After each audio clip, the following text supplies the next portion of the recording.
Hello students. इससे पिछले video में हमने नियंत्रण एवं समन्वयन पाठ के सबसे महत्वपूर्ण टॉपिक तंत्रिका तंत्र और तंत्रिका कोशिका के बारे में चर्चा की थी। अब इस वीडियो में हम तंत्रिका तंत्र के पहले और मुख्य भाग केंद्रीय तंत्रिका तंत्र के बारे में चर्चा करेंगे, क्योंकि केंद्रीय तंत्रिका तंत्र में दो अंग होते हैं। एक का नाम है मस्तिष्क और एक का नाम है मेरुरज्जु। ये दोनों बहुत ही महत्वपूर्ण अंग हैं। मस्तिष्क यानी हमारा दिमाग और मेरुरज्जु जिसको दूसरा दिमाग भी माना गया है। तो इसी मस्तिष्क के बारे में हम चर्चा करेंगे। तो मस्तिष्क इंग्लिश में बोलते हैं ब्रेन, उर्दू में दिमाग।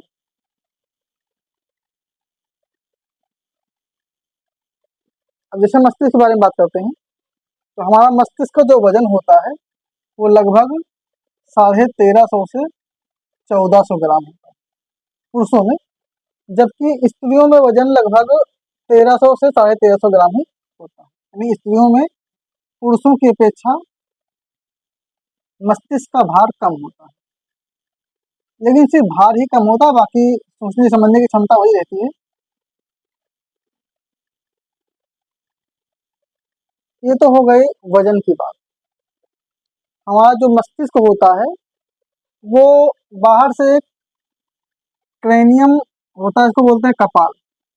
ये कपाल जो है यानी हमारी जो खोपड़ी है, खोपड़ी में कपाल होता है जो क्रेनियम नाम की हड्डी से बना होता है। इसी एक कपाल जो है इसी को ब्रेन बॉक्स कहते हैं, यानी दिमाग का बक्सा कहते हैं। तो इसी कपाल के अंदर हमारा दिमाग सुरक्षित है। जैसे मान लीजिए यहाँ पे कपाल है, अब इसी के अंदर हमारा दिमाग सुरक्षित है। और सुरक्षित इसलिए है कि जो कपाल तो है ही, अच्छा कपाल है। अब कपाल के अंदर एक पतली सी झिल्ली होती है, जिस झिल्ली का नाम है मेमनीजोइड।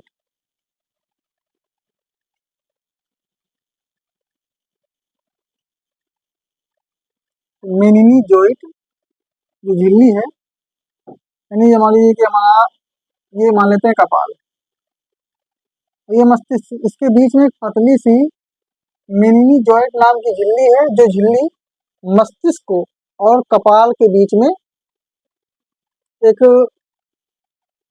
मध्यवर्गीय परत का कार्य करती है, यानी कि दोनों को रोकती है। अगर ये झिल्ली नहीं होगी तो मस्तिष्क डायरेक्ट हमारी हड्डी से चिपकेगा, तो हड्डी होती है ठोस, इससे मस्तिष्क को क्षति पहुंचने का डर है। तो बीच में जो झिल्ली होती है मेमनीजॉइड, ये झिल्ली मस्तिष्क और कपाल के बिल्कुल बीच में होती है।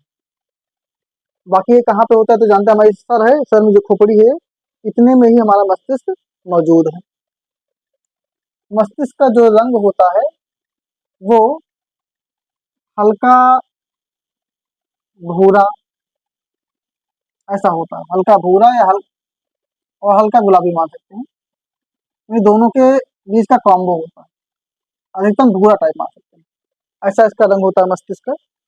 और मस्तिष्क हमारे शरीर में बहुत महत्वपूर्ण कार्य करता है। यानी हमारे शरीर में सोचना, समझना, तर्क वितर्क करना, योजना बनाना, ज्ञानेंद्रियों का पूरा जो सिस्टम होता है वो मस्तिष्क संबंधित होता है। नहीं, शरीर में जितनी भी क्रियाएं होती है, नियंत्रण, समन्वयन, सब कुछ मस्तिष्क ही करता है। यानी दिमाग ही सब कुछ है, क्योंकि दिमाग को कहा गया है शरीर का कंप्यूटर। तो जिस प्रकार कंप्यूटर कार्य करता है वैसे ही दिमाग होता है। दिमाग के बिना हम कुछ नहीं कर सकते। हम अभी पढ़ रहे हैं, मान लीजिए हम पढ़ा रहे हैं, आप लोग पढ़ रहे हैं, पर अगर मस्तिष्क कार्य नहीं करेगा तो पढ़ने कोई मतलब नहीं, क्योंकि याद ही नहीं रहेगा। कि हम याद करते हैं तो याद कुछ बातें रहती हैं, कुछ नहीं रहती हैं।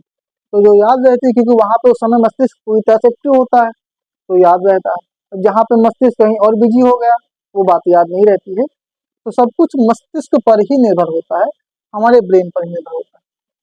तो जो मस्तिष्क है, इस वीडियो में हम मस्तिष्क की संरचना पढ़ेंगे। तो पहले हम ये बता देते हैं मस्तिष्क में कितने भाग होते हैं, फिर उसके बाद हम उसका चित्र बनाएंगे। तो पहले देख लेते हैं मस्तिष्क के कितने भाग हैं। तो अगर हम मस्तिष्क की बात करें तो मस्तिष्क को तीन मुख्य भागों में बांटा है। मस्तिष्क को तीन भागों में बांटा है। एक होता है इसका भाग अग्र मस्तिष्क,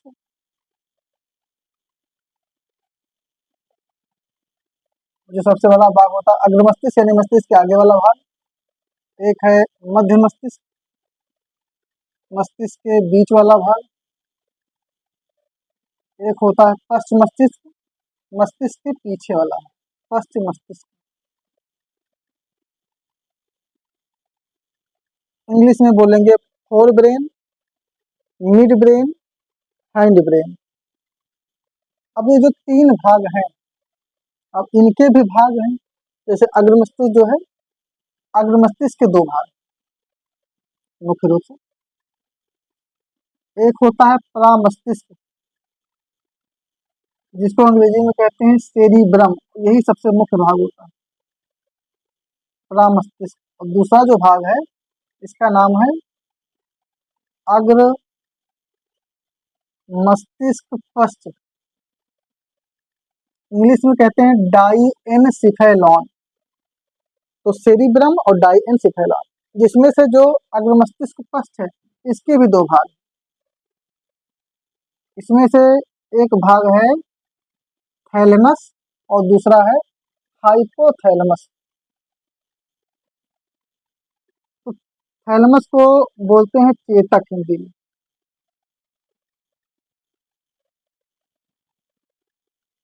और हाइपोथैलेमस बोलते हैं अधस चेतक।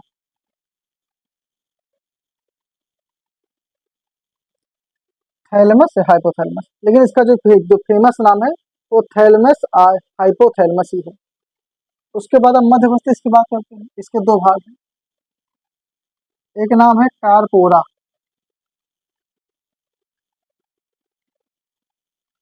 और दूसरा इसका नाम है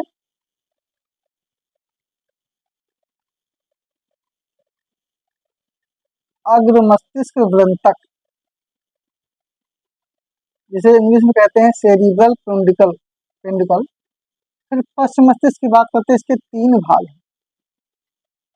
एक भाग होता है पेंस पोन्स, पोन्स जिसे हम सेतु भी बोलते हैं, पोन्स भाग है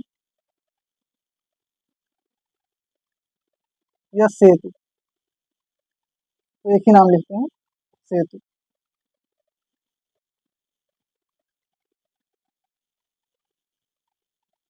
दूसरा भाग है मेड्यूला ऑब्लांगेटा, मेड्यूला ऑब्लोंगेटा। जो तीसरा भाग है उसे बोलते हैं अनुमस्तिष्क, अंग्रेजी में कहते हैं सेरिबेलम, अनुमस्तिष्क, ये नाम है। बाकी इनके जो फेमस नाम है उनको भी लिख देते हैं, जैसे कि जो प्रामस्तिष्क इसको कहते हैं सेरिब्रम, सेरिब्रम। अग्र मस्तिष्क को बोलते हैं, कहीं लिख देते हैं डाइएनसिफेलॉन, डाइएनसिफेलॉन।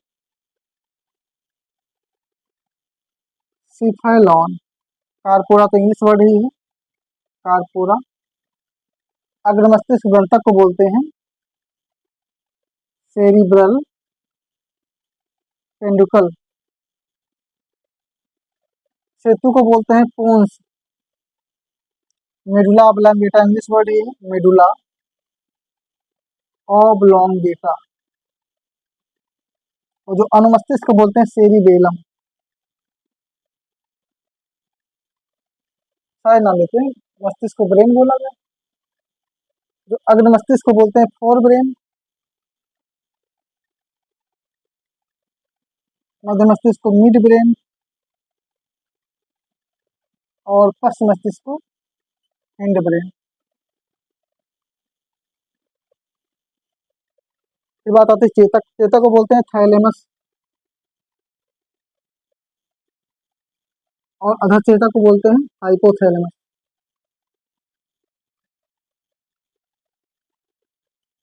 ये हमने सभी भाग के हिंदी अंग्रेजी नाम लिख दिए हैं, अब इनके बारे में चर्चा करते हैं। जैसे मस्तिष्क है, अभी इसको हम एक काम करते हैं शॉर्टकट में, एक रफली मस्तिष्क बना लेते हैं, बाकी रियल के जो मस्तिष्क चित्र है बाद में बनाएंगे। जैसे हमने रफली बना लिया ऐसा कि ये मस्तिष्क है इस टाइप,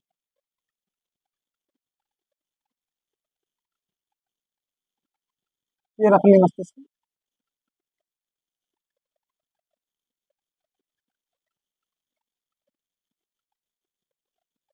ऐसे टाइप। अब ये जो भाग दिख रहा है ये एक रफली है, इसमें से ये जो इतना सा भाग पूरा का दिख रहा है, पूरा पूरा एरिया, ये पूरी एरिया है अग्र मस्तिष्क, यानी पूरे अग्र मस्तिष्क बहुत ही बड़ा भाग होता है, यानी पूरे मस्तिष्क का लगभग 70% एरिया ये अग्र मस्तिष्क ही कवर कर लेता है। जो पूरा हो गया अग्र मस्तिष्क। और जो मध्य मस्तिष्क है ये यहाँ पर छोटा सा जो भाग है ये मध्य मस्तिष्क है, और बाकी ये वाला जो भाग है ये पश्च मस्तिष्क है। यानी इतना सा भाग मध्य मस्तिष्क, ये इतना, ये भाग पश्चिम मस्तिष्क, बाकी ये पूरा का पूरा अग्र मस्तिष्क, इस तरह का होता है। तो बाकी ये जो पार्ट है यहीं से सेरिब्रम जुड़ा होता है, इसको बाद में पढ़ेंगे। तो ऐसे टाइप का मस्तिष्क होता है। अब हम बात करें अग्र मस्तिष्क, यानी कि मस्तिष्क के आगे के भाग को अग्र मस्तिष्क कहते हैं। तो अग्र मस्तिष्क में जो बाहर का भाग होता है उसे बोलते हैं धूसर द्रव्य, जो धूसर जैसा हल्का सा भूरा भूरा दिखता है उस भाग को बोलते हैं धूसर द्रव्य। लेकिन जो अंदर होता है सफेद रंग का होता है उसे बोलते हैं श्वेत द्रव्य। तो इसके हम बाहर और अंदर की बात कर लेंगे। बाकी जो अग्र मस्तिष्क है, अब अग्र मस्तिष्क के दो भाग, एक है परामस्तिष्क, एक है अग्र मस्तिष्क पश्च, यानी उसके दो पार्ट है, चेतक और अधश्चेतक, थैलेमस और हाइपोथैलेमस।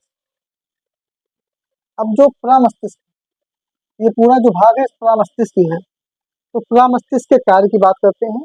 तो परामस्तिष्क का सबसे महत्वपूर्ण कार्य, यानी कि शरीर में जैसे हमने बताया ना कि मस्तिष्क का जो मेन कार्य क्या है, सोचना, समझना, योजना बनाना, तर्क वितर्क करना, फिर ज्ञानेंद्रियों से जो सूचना मिलती है वो मस्तिष्क को ही मिलती है, यानी कि परामस्तिष्क सेरिब्रम को ही मिलती है। तो हमारा जो मेन दिमाग है वो सेरिब्रम ही होता है।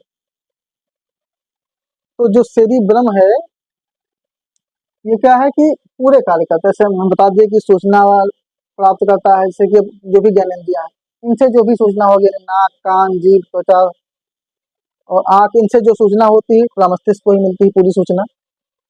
फिर ये सोचता समझता है, दिमाग बुद्धि लगाता है, हम कुछ भी सुनते हैं उसे याद कर लेते हैं, तो जो हम रट्टा मान लेते हैं याद कर लेते हैं, माइंड में सेव हो जाता है, जो माइंड में मेमोरी होती है वो परामस्तिष्क की होती है।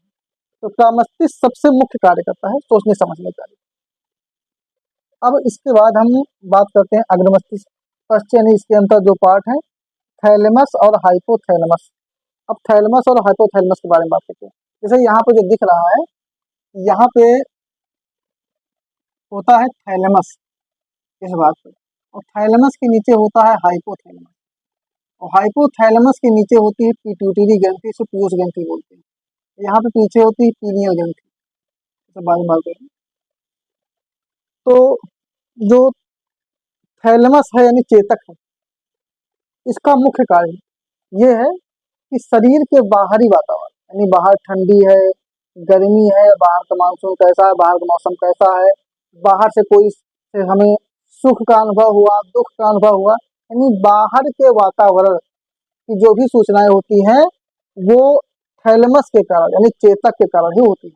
यानी बाहर से हम जो भी सूचना ग्रहण करते हैं वो सब चेतक यानी थैलेमस के कारण। वहीं पे अंदर की जो सूचनाएं होती है, अब से अंदर से हमें ठंड लग रही है, गर्मी लग रही है, अंदर से कोई समस्या हो रही है, ये कार्य अधश्चेतक हाइपोथैलेमस। इसके अलावा जो हाइपोथैलेमस है बहुत ही ज्यादा इंपॉर्टेंट, शरीर में जो भी कार्य होते हैं जैसे कि गुस्सा आना, किसी से नफरत होना, किसी से प्यार हो जाना, या फिर हमारे शरीर में जो काम वासना की उत्तेजना होती है वो भी शिकार होती है। तो शरीर में जो हमारे मन में जो भावनाएं होती हैं, चाहे अच्छी भावना हो चाहे बुरी भावना, तो जो भावनाओं का केंद्र है वो हाइपोथैलेमस ही है। हमारे शरीर में भावनाएं हाइपोथैलेमस के कारण ही उत्पन्न होती है। खासतौर पे स्त्रियों की तुलना में पुरुषों में भावनाएं अधिक उत्पन्न होती हैं। तो ये जो हाइपोथैलेमस है ये इसी काम होता है, भावनाओं का केंद्र होता है। भावनाओं का एक रीजन ये भी है, जैसे कि अब हिंदू धर्म में अंधविश्वास है कि लहसुन प्याज नहीं खाना चाहिए, अभी जो मसालेदार चीजें उनको रोका जाता है। वो अंधविश्वास के पीछे का रीजन ये है कि जो खासतौर जो साधु लोग होते हैं वो लोग इन सब चीजों को बहुत कम खाते हैं। उसका रीजन क्या है कि जो मसालेदार चीजें होती है, लहसुन प्याज है, इन सब चीजों से जो हमारा हाइपोथैलेमस है ये ज्यादा एक्टिव होता है। जब ज्यादा एक्टिव होता है तो शरीर में इच्छाओं की जागृति ज्यादा होती है, और जो लोग इन सब का परहेज करते हैं उनके अंदर इच्छाएं कम जागृत होती हैं। तो तेल मसाला और सब चीजों से यही सब रीजन होता है। तो ये समझेंगे कि हमारा जो अग्र मस्तिष्क है उसमें जो प्रमस्तिष्क है उसका मुख्य कार्य हो गया सोचना समझना, नहीं सारी प्लानिंग करना, सब ये काम हो गया। जो चेतक है थैलेमस है, ये बाहरी वातावरण की जानकारी को प्राप्त करता है, जबकि हाइपोथैलेमस भीतर के वातावरण की जानकारी को प्राप्त करता है, साथ में सभी भावनाओं का केंद्र होता है। सभी भावनाओं को नियंत्रित करना, उनको जागृत करना, ये सारे के सारे कार्य ये हाइपोथैलेमस ही करता है। ये बातें क्लियर हैं। अब हम बात करते हैं मध्य मस्तिष्क के बीच वाले इस भाग की। तो मध्य मस्तिष्क में है कारपोरा। कारपोरा को जो मुख्य कार्य होता है वो देखने और सुनने, यानी कान और आंख, इनसे संबंधित जो तंत्रिकाएं होती हैं वो कारपोरा संबंधित होती हैं। तो देखना सुनना इनका जो विभाग होता है ये कारपोरा का होता है। और जो अग्र मस्तिष्क ग्रंथक यानी सेरिब्रल पेंडुकल है, इसका जो मुख्य कार्य होता है एक प्रकार से जंक्शन की तरह कार्य करता है। जैसे कि रेलवे स्टेशन पे जंक्शन होता है, जंक्शन में क्या होता है कि जंक्शन पे कई सारी पटरियां आके मिल जाती हैं, तो वैसे ही जो अग्र मस्तिष्क ग्रंथक है ये जंक्शन का कार्य करता है। ये जंक्शन का कार्य करता है विशेष रूप से मस्तिष्क और मेरुरज्जु के लिए, यानी मस्तिष्क और मेरुरज्जु को आपस में जोड़ने वाला काम ये अग्र मस्तिष्क ग्रंथक के कार्य होता है। तो ये इसका कार्य होगा कि जंक्शन की तरह कार्य करता है। तो ये बात क्लियर हो गई। अब इसके बाद आते हैं हम पश्चिम मस्तिष्क के पिछले भाग, इस एरिया में। तो जो पश्चिम मस्तिष्क है पीछे का भाग है, इसमें है सेतु, जैसे इसका नाम सेतु है, तो सेतु का ये जो भाग दिखा है सेतु। अब ये सेतु का काम क्या है, जो सेतु है ये पश्चिम मस्तिष्क को मध्य मस्तिष्क से जोड़ रहा है। यानी ये सेतु है, यहीं पे देखिए ये मध्य मस्तिष्क है, ये पश्चिम मस्तिष्क है, यहीं पे अग्र मस्तिष्क है, यानी इस एरिया से तीनों मस्तिष्क आपस में कनेक्ट हो रहे हैं। तो ये सेतु यानी प्रकार से पुल की तरह कार्य करता है। और पोन्स का सबसे महत्वपूर्ण कार्य है श्वसन से संबंधित, श्वसन की क्रियाओं पे जो नियंत्रण होता है वो इसी सेतु के कारण।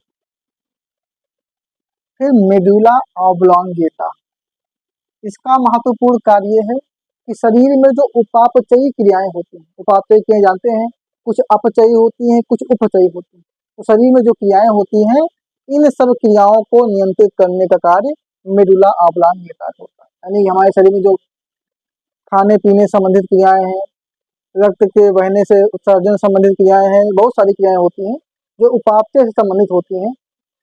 उन सब क्रियाओं में मेडुला ऑब्लोंगेटा का हाथ होता है। हम खाना खा के निगलते हैं, इसमें यही होता है। तो मेडुला ऑब्लोंगेटा उपापचयी क्रियाओं से संबंधित कार्य करता है। फिर बात करते हैं अनुमस्तिष्क सेरिबेलम। अब प्रमस्तिष्क यानी सेरिब्रम के बाद सेरिबेलम का सबसे इंपॉर्टेंट रोल होता है, जो यहाँ पीछे यहाँ पर होता है सेरिबेलम, तो यहाँ पे दिख रहा है यह अनुमस्तिष्क, इसका बहुत ही महत्वपूर्ण कार्य होता है। तो यहाँ पर जब चोट लगती है तो बहुत जल्दी हमें गुस्सा आता है, उत्तेजना आ जाती है, क्योंकि इस भाग पे चोट लगने से मृत्यु होने की संभावना बहुत अधिक होती है। तो अनुमस्तिष्क का सबसे महत्वपूर्ण कार्य होता है समन्वय, क्योंकि हमने इतने सारे पार्ट्स पढ़े, इन सब का काम क्या था, घूम फिर के नियंत्रण से ही संबंधित था, लेकिन समन्वय पे कोई ध्यान नहीं दे रहा था। अब ये जो मिला है अनुमस्तिष्क, ये समन्वयन का कार्य करता है, तालमेल बिठाने का। जैसे हम चल रहे हैं, अब हमारा हाथ, जैसे हम कहीं सोच रहे हैं, किसी के ख्याल में डूबे हुए हैं, अब हमारा दिमाग कहीं और है, लेकिन हम चल रहे हैं तो दायां पाँव उठा, उसके बाद बायां पैर उठा। अब ऐसा क्यों हो रहा है, क्योंकि दिमाग तो कहीं बिजी है, दिमाग थोड़ी कह रहा है पाँव उठाओ, लेकिन वो ऐसा क्यों है, क्योंकि हमारे पैरों के बीच में तालमेल बिछा हुआ है। हम भाग रहे हैं, इधर ये हाथ भागा फिर इधर भागा, ऐसा क्यों हो रहा है, क्योंकि ये तालमेल है, समन्वयन बिठा हुआ है। तो समन्वयन ऐसे होता है, जैसे कि देखा होगा कि कुछ खेल वाले से कि रस्सी पे चलते हैं, अब रस्सी पे चलते हैं फिर भी नहीं गिरते, ऐसा क्यों हो, समन्वयन। हम साइकिल चलाते हैं, बाइक चलाते हैं, तो गिरते क्यों नहीं। बाइक का तो मान सकते हैं कि बाइक का खुद का समन्वयन है, लेकिन साइकिल में खुद का समन्वयन नहीं है, साइकिल में हमारा समन्वयन होता है कि हम जब शुरू में सीखते हैं तो गिर जाते हैं, लेकिन जब हम सीख जाते हैं तो साइकिल चलाते रहते हैं, साइकिल गिरती नहीं, क्योंकि उसमें समन्वयन हो जाता है। ये होता है कि तालमेल। तो अंगों में जो तालमेल बिठाने का काम होता है ये अनुमस्तिष्क सेरिबेलम का। तो एक बार फिर से हम इनके बारे में चर्चा कर लेते हैं कि जो अग्र मस्तिष्क है, जो मस्तिष्क का पहला भाग अग्र मस्तिष्क है, ये पूरी एरिया अग्र मस्तिष्क में आती है। तो अग्र मस्तिष्क जो है पूरे मस्तिष्क का लगभग 70% के आसपास भाग को कवर करता है। इसमें प्रमस्तिष्क सेरिबेलम है, जिसका मुख्य कार्य सोचना, समझना, तर्क वितर्क करना, याद रखना, योजना बनाना आदि बहुत सारे कार्य होते हैं। अग्र मस्तिष्क पश्च यानी डायएन्सेफेलाइन के दो पार्ट हैं। पहला थैलेमस, जिसे चेतक कहते हैं। थैलेमस का कार्य बाहरी वातावरण, बाहर जो भी ठंडी गर्मी जैसा भी है, बाहरी वातावरण की सूचना को प्राप्त करना थैलेमस का कार्य होता है। और भीतरी वातावरण की सूचना को प्राप्त करना हाइपोथैलेमस का कार्य होता है। साथ ही हाइपोथैलेमस सभी भावनाओं का केंद्र होता है। हमारे शरीर में जो भावनाएं पनपती हैं वो इसी के कारण पनपती है। फिर मध्य मस्तिष्क यानी ये वाला पार्ट छोटा सा सबसे छोटा पार्ट होता है मध्य मस्तिष्क। इसके दो भाग हैं, कार्पोरा और सेरिब्रल पेंडुक्यूल यानी अग्र मस्तिष्क तंत्र। जो कार्पोरा है इसका मुख्य कार्य देखने सुनने से संबंधित होता है। अग्र मस्तिष्क तंत्र ये जंक्शन की तरह कार्य करता है, यानी कि ये जो क्या नाम है इसका, मस्तिष्क और मेरुरज्जु इनके बीच में जंक्शन का कार्य करता है, इनको जोड़ने का कार्य करता है। जो पिछला भाग पश्चिम मस्तिष्क यहाँ वाला, इसके तीन पार्ट हैं। सेतु है पोन्स जो कि श्वसन से संबंधित कार्य करता है, और साथ ही ये मस्तिष्क के तीनों भागों को जोड़ने का कार्य कर रहा है। जो मेडुला ऑब्लांगेटा है ये शरीर की उपापचयी क्रियाओं के नियंत्रण का कार्य करता है। और जो अनुमस्तिष्क यानी सेरिबेलम है पिछला पार्ट, ये शरीर में सीधी खड़ी भंगिमा और समन्वय का कार्य करता है। जैसे हम सीधे खड़े हैं, ये अनुमस्तिष्क का कार्य है। कुछ लोग सर के बल खड़े हो जाते हैं, कुछ लोग उल्टा हाथों से चलते हैं, बिच्छू चाल जो बोलते हैं, ये सब सेरिबेलम के कारण। तो उम्मीद करते हैं कि मस्तिष्क की संरचना ऐसे आप समझ गए होंगे। अब हम मस्तिष्क का चित्र बना के समझेंगे। इसका स्क्रीनशॉट लेना चाहे ले सकते हैं। फिर आगे बढ़ते हैं। अब आते हैं सीधा मस्तिष्क की संरचना को बना के ट्राई करते हैं कि मस्तिष्क दिखता कैसे है। उसके बाद फिर थोड़ा सा इसी लेसन का एक टॉपिक है मेरुरज्जु, जो कि केंद्रीय तंत्र का दूसरा भाग है। उसके बारे में चर्चा करेंगे। फिर ये वीडियो समाप्त करके अगले वीडियो में बाकी के टॉपिक देखेंगे। उससे मस्तिष्क है कुछ ऐसा दिखता है, ऐसे टाइप मस्तिष्क होता है। इसको ऐसे करेंगे, ऐसे टाइप, ऐसे जाकर वो ऐसा जैसे। तो ये जो पूरा भाग बना, ये पूरा का पूरा भाग जो है ये है अग्र मस्तिष्क, कुछ ऐसे टाइप का।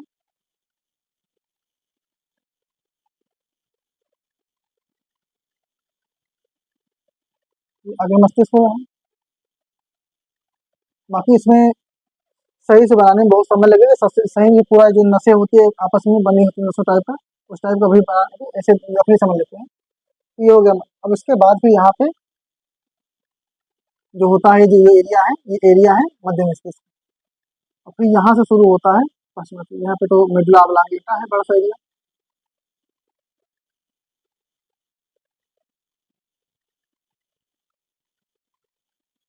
ये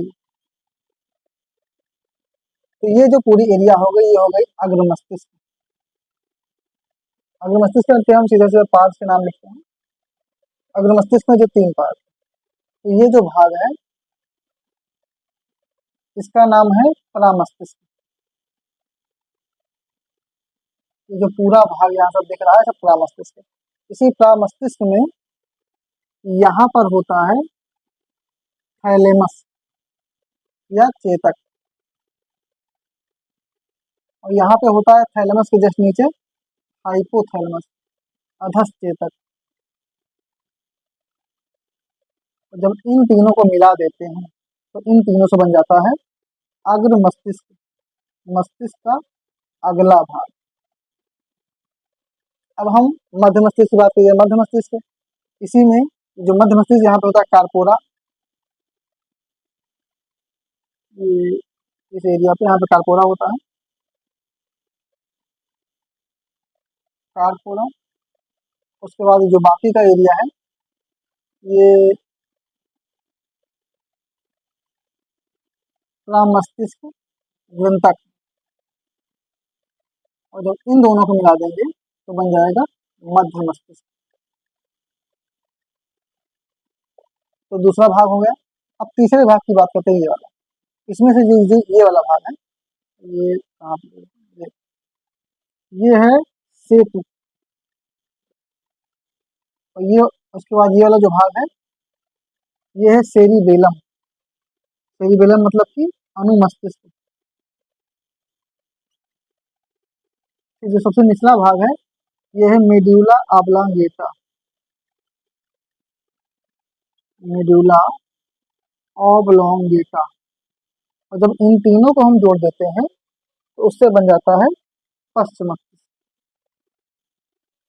पश्च मस्तिष्क ये हमारे मस्तिष्क संरचना है। हमारा दिमाग ऐसा होता है, इसके ऊपर एक क्रेनियम यानी कपाल होता है, कपाल के नीचे मेनिंजॉइड नाम की झिल्ली होती है, और उसके नीचे फिर इससे मस्तिष्क दिखता है। तो ये पूरी जो एरिया है अग्र मस्तिष्क हो गई, ये मध्य मस्तिष्क और ये पश्चिम मस्तिष्क। इनके कार्य क्या है वो हम बता चुके हैं। तो इस प्रकार से ये मस्तिष्क की संरचना हो जाती है। अब इसी में हम थोड़ी सी बात कर लेते हैं दूसरा जो भाग है मेरु रज्जु। मेरु रज्जु या जिसे सुषुम्ना कहते हैं, सुषुम्ना इंग्लिश में बोलते हैं स्पाइनल कार्ड। ये टॉपिक है, इसके बारे में बात करें। देखिए इसे वाले मस्तिष्क, मस्तिष्क के बाद यहाँ पे शुरू होता है हमारा मेरुदंड, जिसे कहते हैं रीढ़ की हड्डी, यानी ये हड्डी ऐसी टाइप होती है,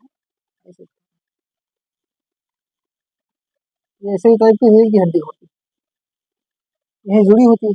और रीढ़ की हड्डी के अंदर, इसी के अंदर होते सुषुम्ना, यानी रीढ़ की हड्डी होती है उसे वैसे रोज लगे होते हैं ऐसे टाइप। तो ये इसमें इसी के अंदर सुषुम्ना हमारी पाई जाती है, जो कि मेरुरज्जु होती है, और मेरुरज्जु को दूसरा मस्तिष्क माना गया है। और जब मस्तिष्क कहीं पर व्यस्त होता है तब उसकी जगह पे मेरुरज्जु कार्य करता है। बस फर्क ये है कि मस्तिष्क के पास सोचने समझने की, सभी निर्णय लेने की स्वतंत्र क्षमता होती है, जबकि मेरुरज्जु के पास उतनी क्षमता या उतनी व्यवस्था नहीं होती है। तो जब मेरुरज्जु एक्टिव होता है उस टाइम हम घबरा जाते हैं, तो जब हम डर जाते हैं या कुछ भी होता है उस समय वहाँ मेरुरज्जु कार्य कर रहा होता है। तो ये मेरुरज्जु है। तो ये दोनों टॉपिक यहीं पे समाप्त हो रहे हैं।